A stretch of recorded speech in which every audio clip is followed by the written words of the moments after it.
All right, it is Thursday. I am here with Cha-Cha, who's awake and very active in her little pouch over there, and Anna Navarro. Hello, Anna. Hi, Brian.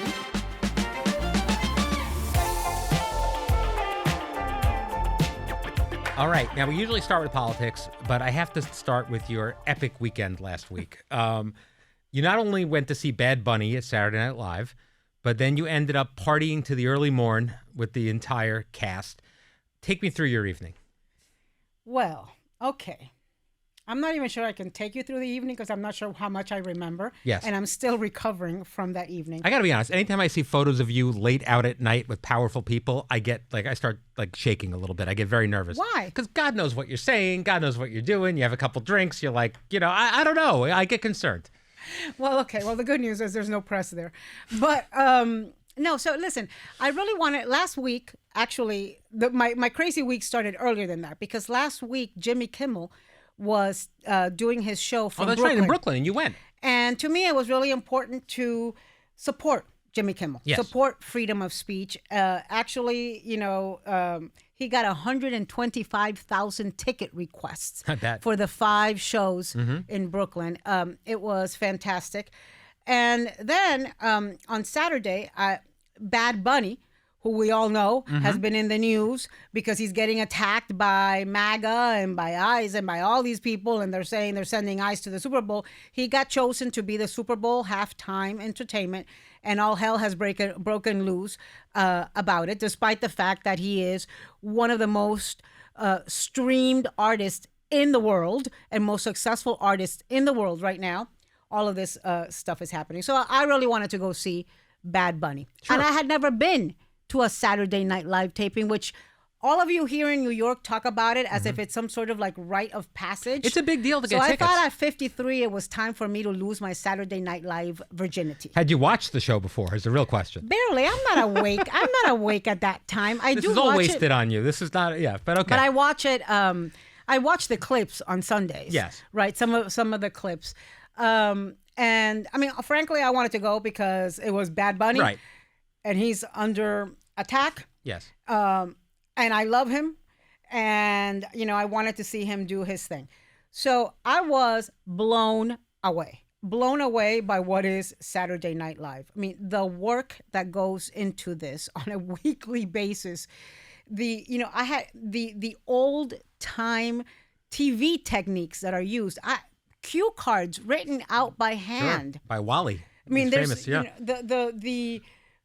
the jibs, the camera jibs that are driven. Actually, the guy who drives them, Phil, is a camera guy at CNN. And I said, Phil, how do you even know how to drive this? And he says, I don't. One of our stage managers, Eddie, works at Saturday Night Live. So Phil used to drive a forklift in a supermarket when he went to audition for to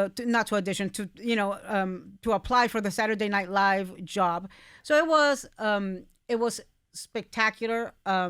It was everything you all have been telling me that it was. It felt, I talk so much about the need to find balance. And for me, part of that balance is doing things that bring me joy. So showing up to support somebody that I appreciate and I am proud of is part of that balance. Laughing and going to comedy shows is part of that balance. I have to hang on for dear life to those moments of joy, given what we are living as a country.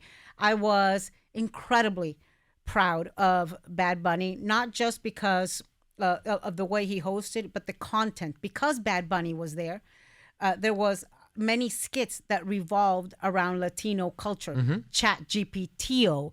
There was a skit about Chavo del Ocho, which is an iconic show where very old people play children. But basically, every child in Latin America, every Spanish-speaking child has grown up watching that show. It's like our Sesame Street.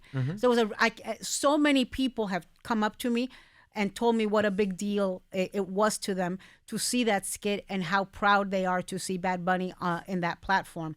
And so then there's this after party, which you all talk about. Well, yeah, even so more. let's go back up a second here because I mentioned the after party to you. As soon as you told me you were going, I said, oh, you're going to go to the after party. They don't start until late, very, very late. And the what show did I doesn't get say? off the air. And you said, you're not going to the after party. I knew better. And then Sunday morning, I start seeing photos texted from you of you not only at the after party, but it's clearly towards the end of the after party because there's not a lot of people around. And it's you and Bad Bunny. And you're like cozied up to Lorne Michaels, who to me he's on Mount Rushmore. He's one of the most intimidating people I can imagine sitting at a booth with. You basically have your head on his shoulder. I am stunned by this. You have no fear ever, no deference ever to anything. But this is a man, his closest friends are Paul McCartney and Paul Simon and all the legends of comedy throughout the years. He's, I don't even know what to say, but explain how this happened. Well, number one, I had no idea about any of this. I had no idea that he was some sort of terrifying figure and that there's a pecking order and a hierarchy and that nobody approaches this table. So, of course, I went up there. I went up to him. Ignorance is bliss, right? I went up to him. And I actually, you know why I went up to him? Because I thanked him. Mm-hmm. I thanked him for, at this time, when the Latino community is under attack and being targeted, putting Bad Bunny and putting those skits on and what that meant to our community. So the fact that I was able to thank Lorne Michaels, who I've heard about, but I'm not a pop culture person. There's a great book about him out right now. I'm going to go read it. Yeah. I'll ask him to sign one for you. Yeah. And so actually when I approached the table, he was in conversation with Dave Chappelle. Mm-hmm. Who had just come back from Saudi Arabia. This is the difference between us, because if I see Dave Chappelle and Lorne Michaels sitting at a table together in deep conversation, I give a wide berth. You go right in. Yeah. Yeah. Okay. That's exactly what I did. And which I've now learned is, inappropriate. Nobody seemed to have an issue with it. But I was, I was really touched because remember, this was happening, Brian, right on the heels of the raids in Chicago that had started. Just a couple of days before, there had been a horrible raid, but where there were like special teams rappelling from Black Hawk helicopters into a residential building in the middle of the night in Chicago, grabbing people from their beds. Some of them were naked. Some of them were U.S. citizens, zip tying little children, having them wait outside in the cold on the sidewalk for hours. Yeah. I mean, just horrible, horrible images of what is happening to the Latino community. We are being racially profiled. And so for this Saturday Night Live and for the Bad Bunny announcement to the Super Bowl to be happening at this time meant everything to me and to so many other people whose hearts are broken. To see that level of representation and for me to be able to thank Lorne Michaels and thank Bad Bunny for what he's doing just meant a lot to me. So I was going to do it no matter what. I'm glad you got to do it. It's definitely great. I had a great conversation with Dave Chappelle, who had just come back from Saudi Arabia, where he had been doing there's a comedy festival, I guess, now going on, and he'd taken some heat, but he's, there's a lot of people getting heat on that. All right, so it's for me, and again, Dave Chappelle, one of the funniest people on the planet, all-time Hall of Fame guys. I'd be less intimidated talking to Dave Chappelle than Lorne Michaels. Well, he was wonderful. Yeah, I'm amazed. I mean, that this has been relevant for 50 years. They're on season 51. Lorne Michaels is like 80 years old. I had to lay down for like 3 days after that party. He was still there when I left. You ended up missing your plane, am I right? Oh God, don't even remind me of that. Okay. My husband was very angry with me. Yes. Yes, I missed my plane. I could barely move for days. Mm-hmm. But also, I got to have some great conversations with Benito, with Bad Bunny.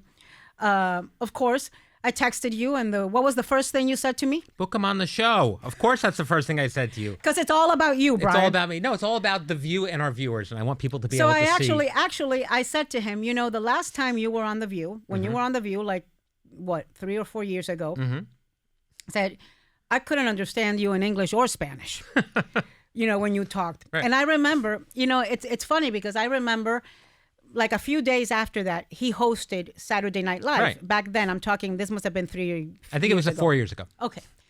And that weekend, as I was going home that week, I ran into Pedro Pascal at the American Airlines Lounge. You didn't book him either. He's darling. So I'll tell you what I did. Mm-hmm. I sent Cha-Cha, go lick this man. Go be friends with this man. Go get petted by this man so then I can, go rescue Cha-Cha. Oh, I'm so sorry. Is she bothering you? And I can strike up a conversation with Pedro Pascal, which is what I did. And Pedro Pascal had served in that Saturday night live Yeah, they were on episode. together. Yeah, I remember that. Because Pedro Pascal served as the Bad Bunny translator. That's hysterical. And I said to Pedro, I don't know how you can translate. Pedro speaks perfect Spanish. He's Chilean. I don't know how you could translate because I don't understand that guy in English or Spanish. Okay, cut to 2025. I want to tell you, Bad Bunny has worked so hard on his diction, on his pronunciation, on his English and his Spanish. He is incredibly profound. He is incredibly intelligent. He is incredibly polite. So, like, I guess all of the stereotypes you would have of a reggaeton singer or, are out the window. And I was really impressed by him during the presidential campaign last year. Everybody wanted that endorsement. The Bad Bunny endorsement was the creme de la creme of endorsements, everybody thought. And the day after that comedian made that horrible joke about Puerto Rico being a floating island of trash, Bad Bunny came out and endorsed Kamala Harris.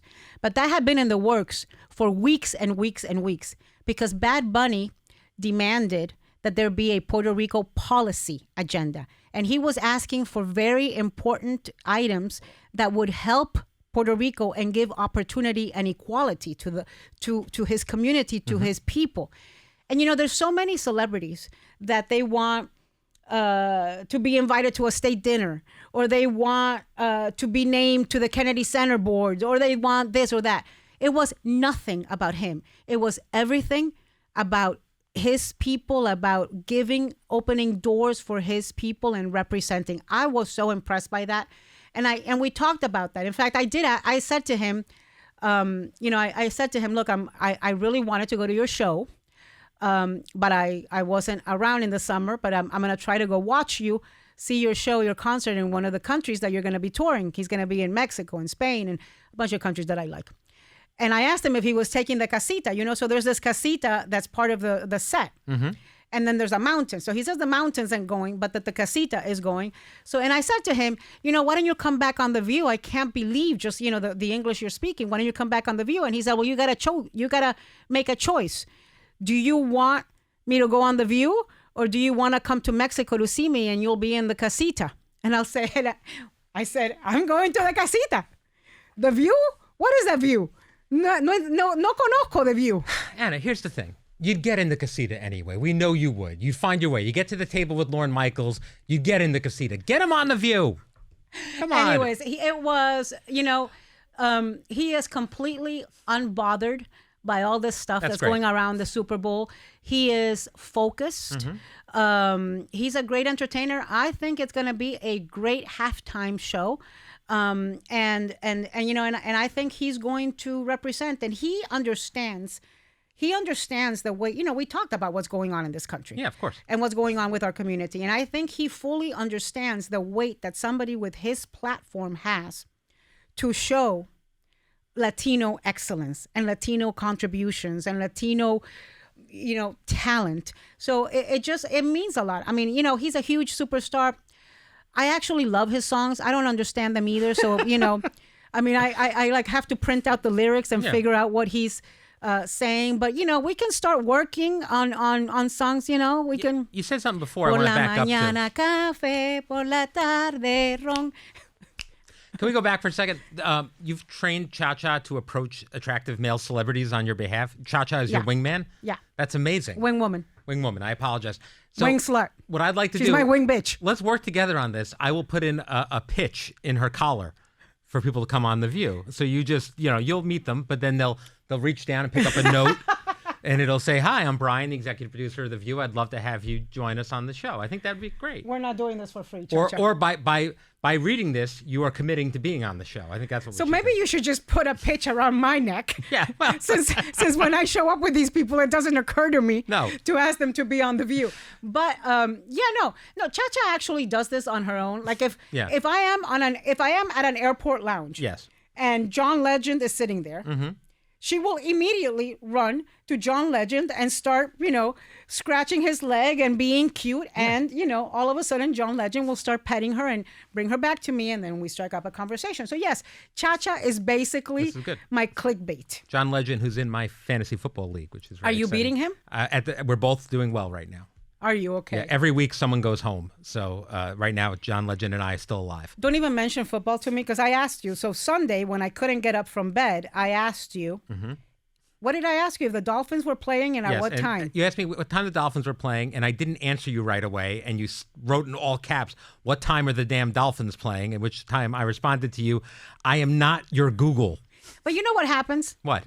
If I Google Yes. at what time the Dolphins are playing, then that damn thing will be in my algorithm and I will be flooded by football content that I am not interested in. Well, this explains why I'm getting like Latino artists in my algorithm all the time. This Which makes a you lot of should sense. book. I should book. Which we need more Latino artists. Well, you book the people I want you to book, and I'll book the people you want me to book. Okay, so if I scratch your back, you'll scratch mine? Yes. I'll okay, scratch I got a Cha-Cha. list. All right. But yeah, so the Dolphins apparently lost on Sunday. Yes. So to add insult to injury, his his wife, Al's wife, Yes. missed the flight, got home late at night instead of in time to do anything on Sunday, and the Dolphins lost. They were winning for a while. Yeah, I don't know. You mean on Sunday? Yeah, I thought so. All right. Well, anyway.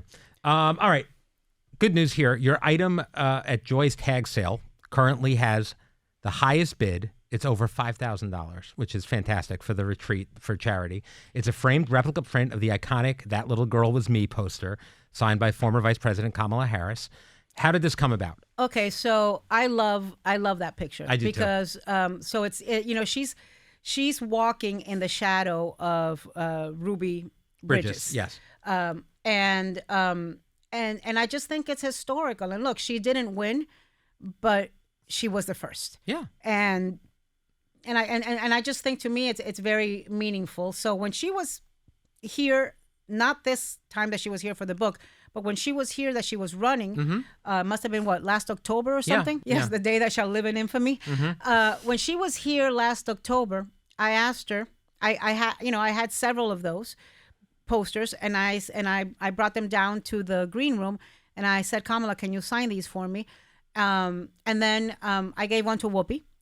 I've given them to, friends who I know means a lot to, like, Donna Brazil, and I had one left. And so I donated it for The retreat, for Joy's birthday. And it's doing great, and people can still bid. It's open right now, and you can check our episode description for a link to bid. And there's I learned this. I don't like to say this. I learned this as what they are called, fat heads. Yes, well, I think you do enjoy saying it, actually. So but the yes. fat head of you, Yes, the which fat is head what of you me donated from Bry Guy Day. You remember this that we had? That's right. Yes, a giant. Oh, because it was your birthday. It was my birthday. It was coming up on my birthday, and off camera there was an audience filled with Bry Guys. And in any case, a giant head of mine, signed by me on the forehead, was up Which for auction. it's actually pretty similar in size. That's what my father said too. And it was Rest in peace. Yes, and he said they managed to capture it. But it was. It's got up to $250 right now. Now, And you promise me, you swear to God, it's not you bidding on your own. not only do I have to fat head. promise you this, I have to promise my wife this, who is absolutely out of her mind at the idea that anyone would pay $1 for this thing. Is determined to know who is bidding on it, who would want it. For me now, because my wife is so aghast at this, I need it to go up, guys. It's good for a good cause, both for charity and also for me to show my wife that people care about me.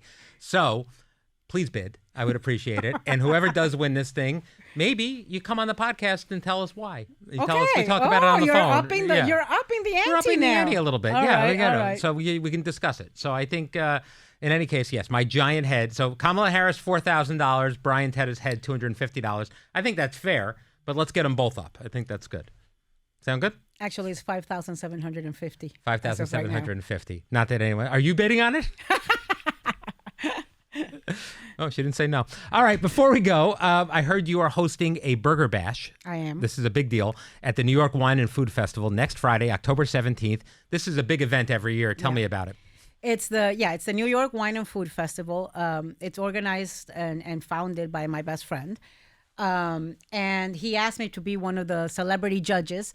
So Ja Rule is going to be another one of the judges. Sonny Anderson is going to be one of the judges. Rachel Ray is hosting and Brooklyn the Beckham, event, right? and Brooklyn Beckham. That's a big and draw. And so I have the responsibility, the duty. I know it's so hard to taste all of the hamburger entries, and these are chefs, right? Yeah. So these are. And to win this, to be the Burger Bash winner, is a really big deal for whomever ends up being the winner and taking home the Do you feel qualified for this? I was going to ask you this. Okay, and I need help. I want listeners and viewers to write in and tell me what makes a perfect hamburger. Like what is an award-winning hamburger? Right, because there's different kinds. You can get a lot of burgers that are basically just like nice steak, and that's a little bit different than a great burger. All right, so without talking about like a high-end place, is there a fast food burger you like? Give me an idea of your palate here. So I'm a purist. I don't like stuff on my hot dogs. I don't like stuff on my burgers. I like, I don't want, I want the basics, right? I want tomato. I want crisp, fresh lettuce. I want a nice little sauce.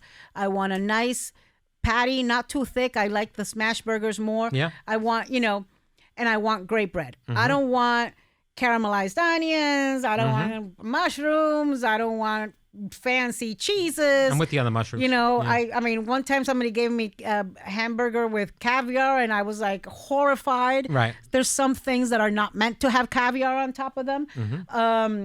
So I'm a purist. So where do you fall on this? I'm a Five Guys guy. Do you ever have you ever had a Five Guys burger? I don't like their fries. You don't like their fries. Their fries are fantastic. No, their fries are too thick. Where are you on Shake Shack?